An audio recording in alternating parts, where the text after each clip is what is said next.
Hey guys, Godzilla851 here, back with our Godzilla review / retrospective with the film Godzilla Tai Meguro, Godzilla vs. Megalon. US title is also Godzilla vs. Megalon. And before we get into the film, let's get into a few things. See, in the 70s when this film came out, a new genre of film and TV came out. The idea of these giant robot humanoid things, and I could never really get into them. I never quite understood what this was. Okay, Godzilla is my thing. Kaiju is my thing. But to add these extra things to it, I never understood. Beautiful boys in a confused battle. Gundam Wing. How I loathe thee. Relina, you look like a man.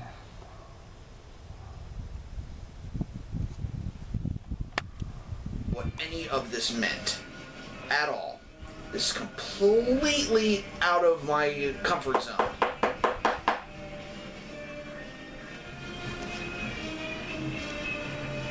Wonder who that could be.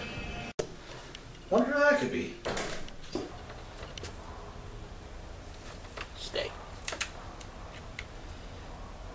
Huh. No one's there.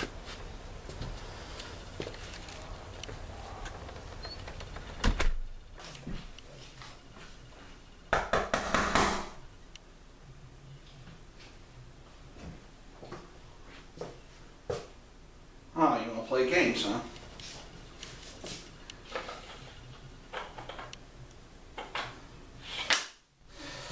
Let's play. Really don't like people knocking on my back door. I'm trying to do a freaking review now.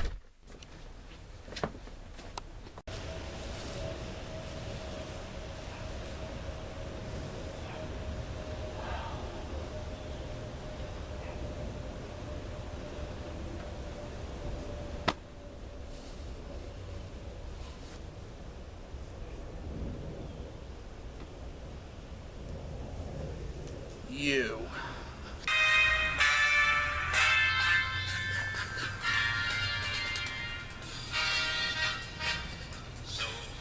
Yes! Me! That's right, Mr. J. It's me, the defender of all justice. The one, the only, that Javi guy!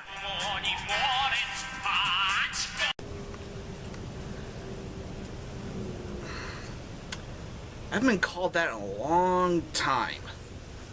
It's good to see you, hobby guy. What are you doing here? I'm here to show you what exactly it means to be a tokusatsu hero.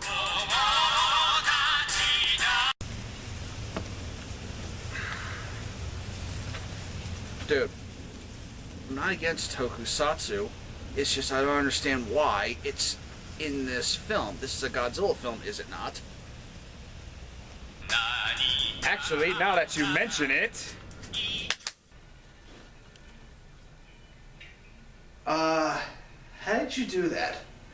The magical power of tokusatsu magic! Okay, so... Why are you here again? To explain that tokusatsu is a great genre. I'm not saying that it's not, it's just... This is a Godzilla film. What does this have to do with Godzilla? What does it have to do with Godzilla? I mean, it's mainly trying to promote a new brand and a new genre that came out in the 70s. Well, you obviously know what you're talking about, so please tell me what this genre is. Well, you know, you've got your Ultraman, then you've got your Kamen Rider, which is on the lower scale. But since we're talking about kaiju, we'll just stick with Ultraman. Okay. So Ultraman is an alien being that is able to essentially possess a human. And whenever that human is in danger and there's a giant fighting monster, we don't have to flip a coin and hope that Godzilla's going to either be on our side or if he's going to go ahead and terrorize the entire city.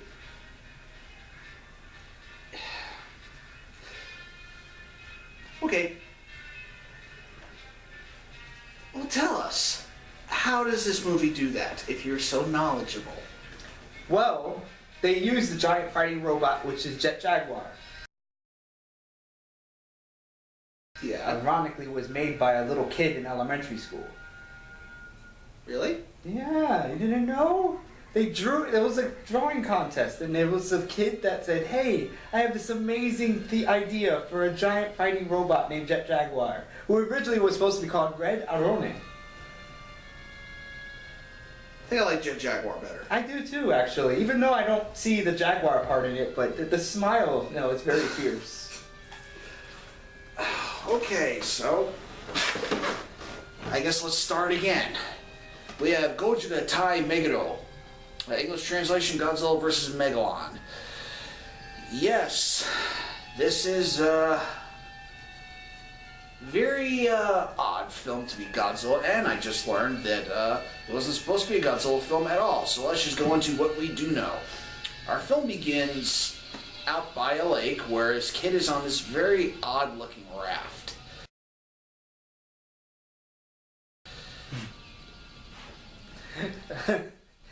Three dolphins were in a bar. They joined together to form one giant super raft that went absolutely nowhere in the water. Yeah, this kid is on this raft and it's not going anywhere fast. And you know, his two buddies.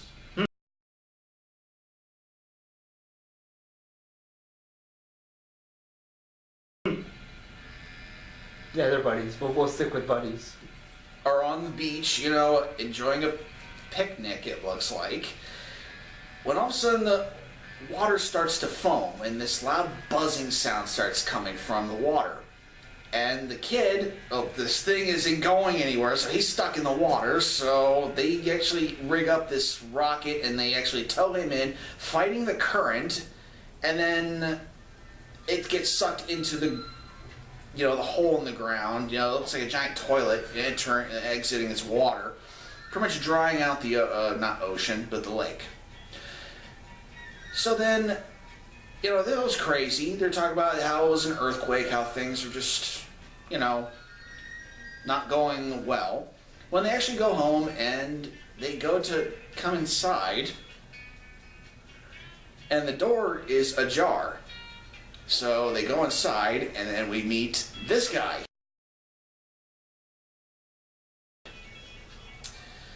With his very funny hairdo, and Works as well as in Pavarotti. I mean, I don't know who else. Don't you mean Mo from the Three Stooges? And that works too in Pavarotti, yes. Pavarotti. Yes, that works as well. Using their knockout guns, which shoots powder, sleeping powder at Perfume them. number 451. All joking aside, they're using these powder guns and they knock out the professor and the boy. However, the other guy is still, you know, up and kicking around, and we have our first chase scene of the movie. Remember that. I said our first. You know, you hear the old-fashioned wheels squealing everywhere they go, and this guy's keeping up with the with Mo Howard and Pavarotti. And they use a flame bomb, and they use a That's a flame bomb, yeah. It's a flame bomb. Starts out small, and then before you know it, it takes up an entire roadblock. And then they escape, apparently driving around all night. So we cut back to the laboratory where the professor and the kid wake up. It's not really that great stuff, but and they see that their labor of love has been, you know, destroyed. Well, not really. The room was, But Jet Jaguar is in there with no head. I guess they didn't finish that part. I guess it's just disassembled parts. Yeah. Or maybe the professor is getting ready to cosplay at the next convention, I guess. But, so we have a montage of the professor finishing the head and completely building Jet Jaguar. When we see our two assassins, let's call them that, so we're not laughing every few seconds, are getting contacted by their radio saying that Jet Jaguar is working. Come to find out that these two guys are from this magical land called Seatopia. Seatopia.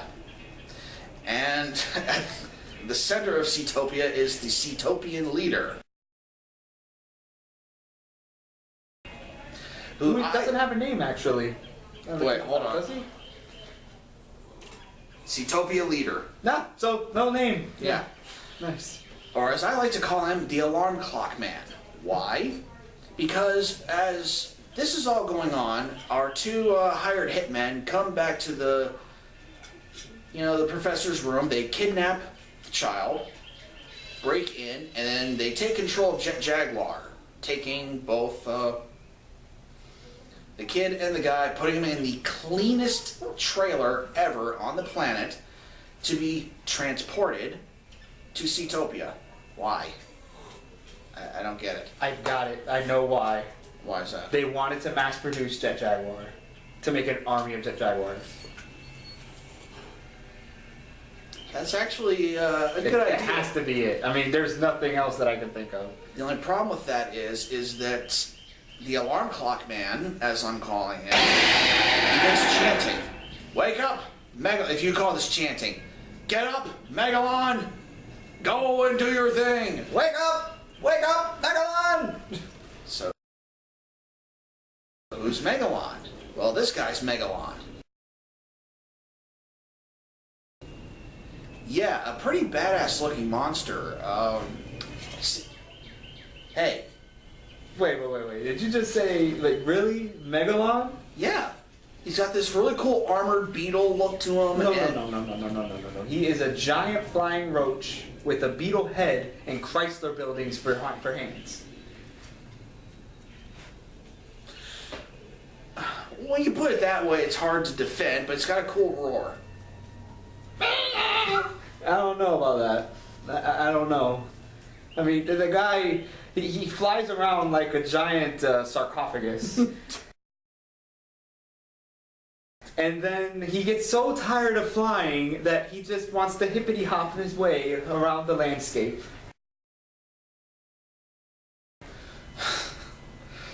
So, meanwhile, the Mo Howard looking assassin controls the Jet Jaguar to show Megalon to places where he can start destroying for peace. Yes, for peace. We have another conquering race of not really aliens since they're from Earth, but conquering race of super people that know everything and are scientifically advanced, yet they live at the center of the Earth. But anyway, they come for peace, but they send a monster to destroy everything first.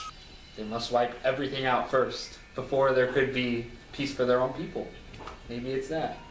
But why are they bothering sending people back to Seatopia then? To make giant jet jaguars and monsters. But they're scientifically advanced, so they're scientifically advanced to make knockout guns. Yeah, so they could build their own. Okay, we're getting off topic. Meanwhile, the professor and the kid wake up inside the crate. Meanwhile, Rokuro breaks free from the Mo Howard bad guy. I'm sorry, their names aren't really listed, so in here, so just Seatopia Goon 1, Seatopia Goon 2. Seatopia Goon 1, Seatopia Goon 2, there we go. So Goon 1 loses Rokuro, and Rokuro starts escaping.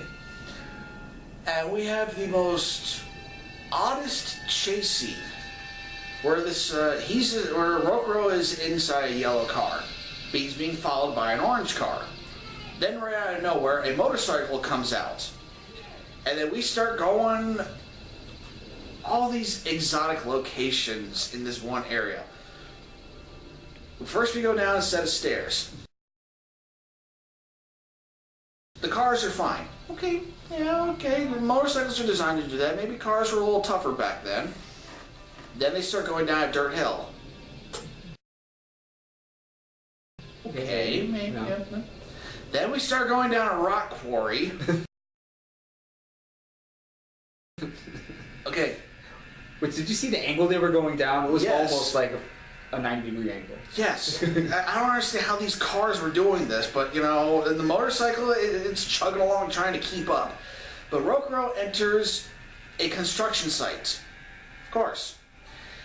And I was sitting there saying, oh, where's my thing of oranges? I want my fruit stand. Well, they do run into something, and he goes through it just fine in his car, but then the orange car gets freaked out and just stops. He just kind of just stopped, and then it just collapsed on him. Yes. Then, the guy in the motorcycle, he sees the orange car wipe out, and he's like, oh, the heck with this. And he rams right into this wall. Tries to get up and covers himself in quick dry cement. Are you sure it was quick dry cement? It looked like glue. I'm going with the movie is trying to tell me, okay? So, quick dry cement. Even though it did look like glue. Anyway. So, eventually, Rokuro is able to save the professor and the kid from Megalon, who is destroying this area.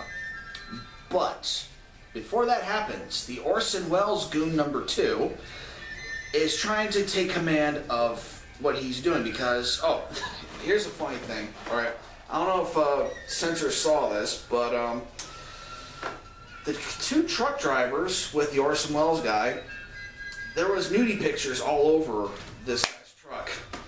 I was excited for it. Yes. Okay. And okay.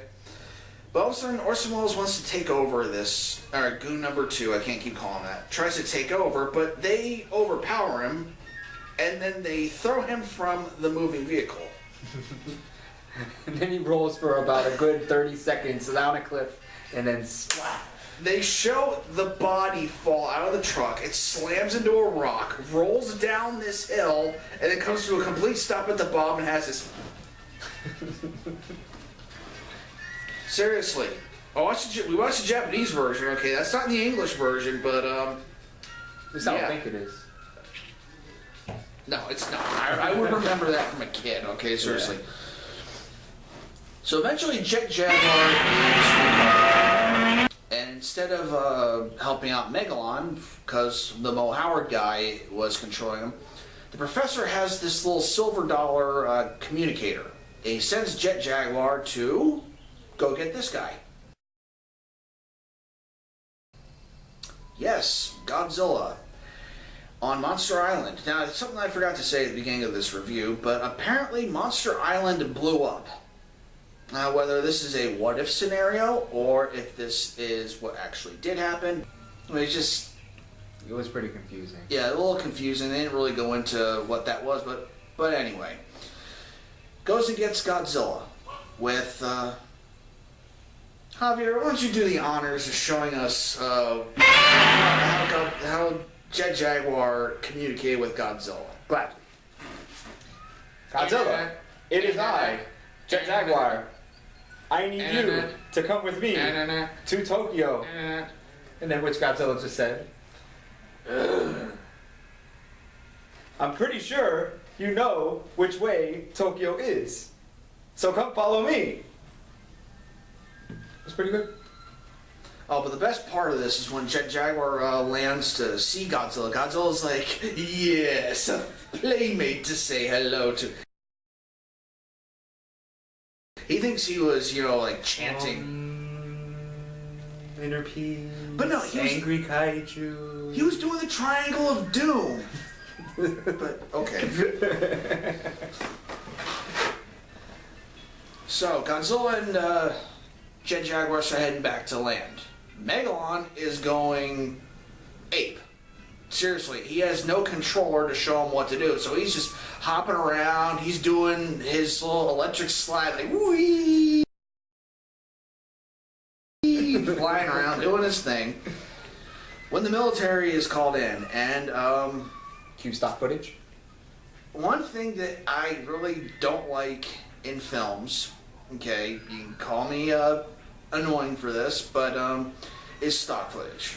And they use a lot of stock footage. It's a very annoying amount of stock footage. So, Megalon deals with the military, I suppose. Damn the taxpayers. Yeah. Forget the budget. Just launch everything.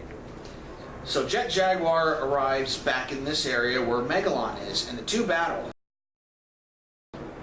And it's an entertaining fight when the leader of Seatopia says the oddest thing. He says, call Nebula Space Hunter M to send Gigan.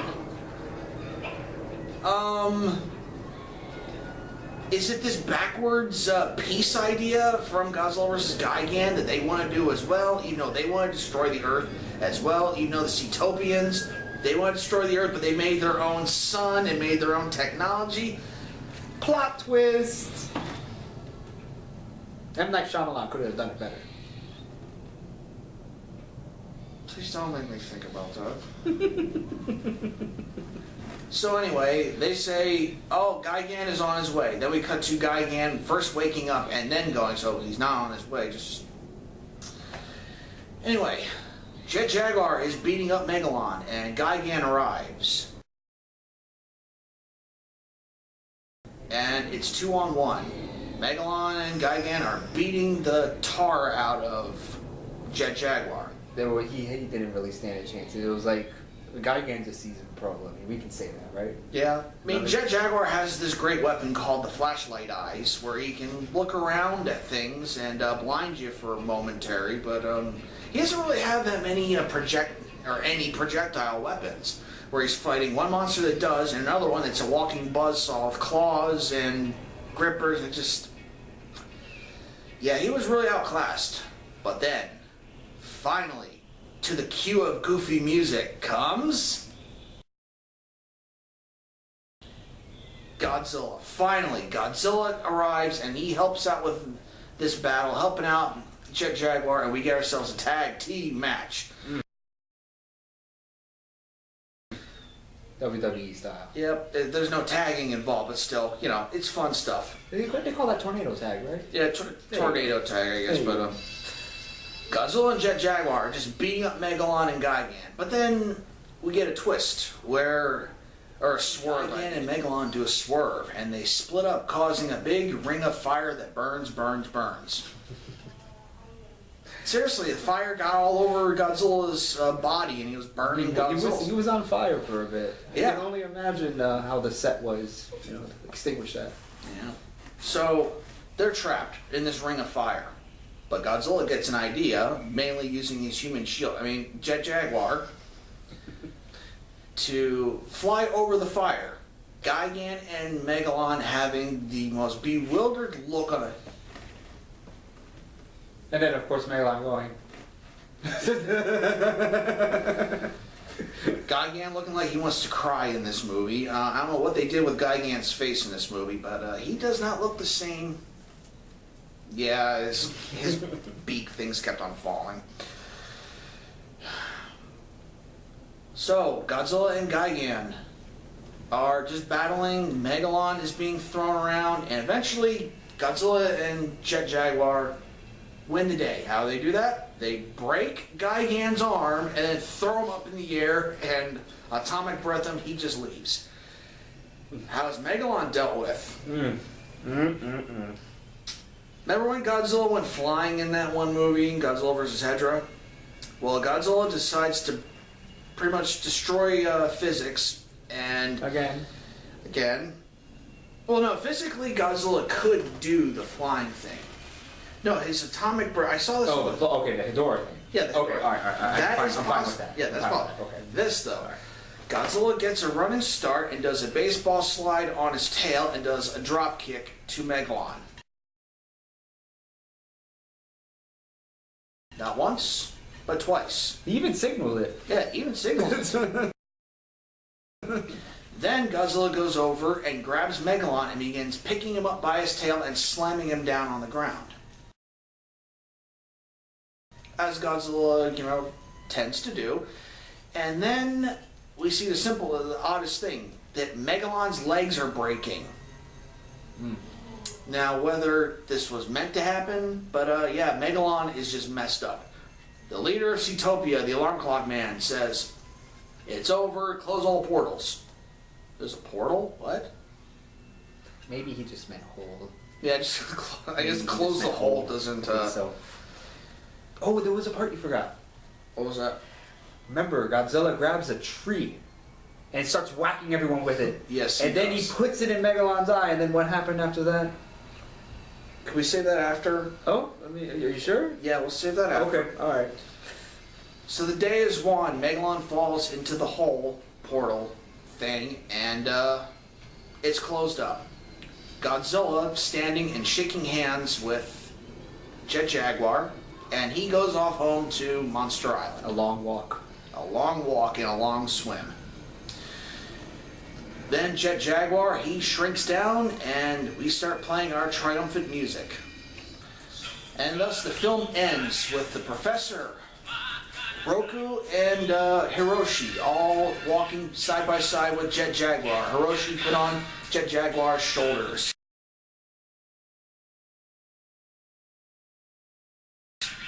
Very triumphant ending. And that was Godzilla vs. Megalon. Okay, the scene that he was talking about earlier, Godzilla knocked down Megalon, and No, it's okay. It's okay. Just let it out.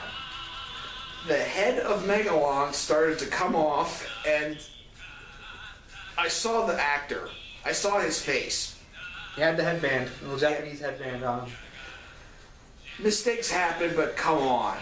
How'd that make it in? So, anyway, this is a very silly movie. The music is just so... I miss Akira Ifukube so much. Who? You don't know who Akira Ifukube is? Doesn't ring a bell. Oh. The guy that did the... I get it. Yeah. I'm seriously missing music like this. Makes sense. So, what did I think completely about Godzilla vs. Megalon? Trying to put all joking aside. This film was really silly, but the acting was good, even though it was silly. It was meant to be silly. This movie knows what it was trying to be. Is it a perfect film? God, no. God, no. Okay, that thing with the head falling off the Megalon and seeing the actors just... It was even a prop, little prop thing. I remember in the beginning. Yeah. In the corner. Yeah, the prop thing. Just... But what steals this show for me, unfortunately, is not Godzilla this time. Because he is in only like maybe the last 20 minutes of the film, and the film doesn't really, go along with Godzilla that much in this. The film was meant to be a Jet Jaguar film. They added Godzilla for star power, and I guess at the last moment they changed it to be Godzilla vs. Megalon. Okay, another Godzilla film. I love Godzilla films, but he was not the main character of this. Then again, in Godzilla's Revenge, he wasn't the main character either. Minya was. That movie had a good message to it, so I'll let that go. This is just really sci-fi goofiness that's, I recommend watching at least once, because we watched it and I think we were laughing a lot. It's a funny movie in a way. It's a good cult classic. Yeah, it's not meant to be taken seriously. Yeah. Unlike future Godzilla films. We'll get into that next time. So what do I give this film? On an entertainment value, I give this film a B. Story-wise, it's a very simple story, so it'd probably be a C there. But overall, altogether, I like Megalon. Even though the little mishap earlier, whatever, things happen. Jet Jaguar was cool. I like seeing Gigan again. Godzilla's always awesome. The human characters are bearable. Funny, but bearable. And I'd have to give this film overall a B. And Javi, what do you think? It's pretty generous of you, actually. But I would actually give it about a C+. C+. C+. C+, folks. I would say a C+. Mainly because, I mean, it's not meant to be taken lightly, as you said. It's Seriously. Seriously, yeah. It's just a light, almost a satire type thing. I mean, who's ever heard of Seatopia after this movie? Like, what did Seatopia do in Godzilla timeline besides this movie? I don't think they're even mentioned in the comics. They're not exactly. Like, even the ape people from Godzilla vs. Mechagodzilla were mentioned in the comics, at least. We'll get into them another time, though. Well, that's that. I am Gojira851 saying you all have a good day, but most of all, to introduce y'all to this guy. My buddy Javier, or that Javi guy. He is the funny one of the two of us, and pretty soon he is going to be doing his own YouTube channel. He specializes in tokusatsu, whether it be Ultraman, Kamen Rider, and Super Sentai stuff, you know. Gundam. When he comes up, Anime. give him a watch. Give him a subscribe. I fully endorse this guy. Well, that's it for Godzilla vs. Megalon. So, hobby guy, when do we expect you to get your channel up and running? The answer is always in the wind. Until next time.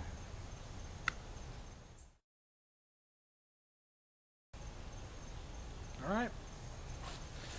Swatch!